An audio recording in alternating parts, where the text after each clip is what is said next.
Hello, this is a demo of the Delta 14-inch bandsaw. Today we're going to rip a piece of 6-inch walnut.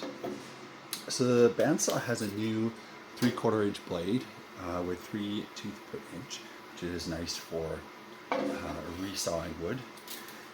And as you can see here, got the 6-inch piece of walnut.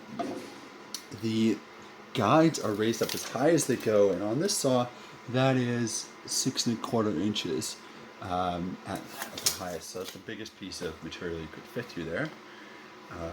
Now this is a small piece of wood, so I'm going to use some additional blocks to help hold it as I pass it through.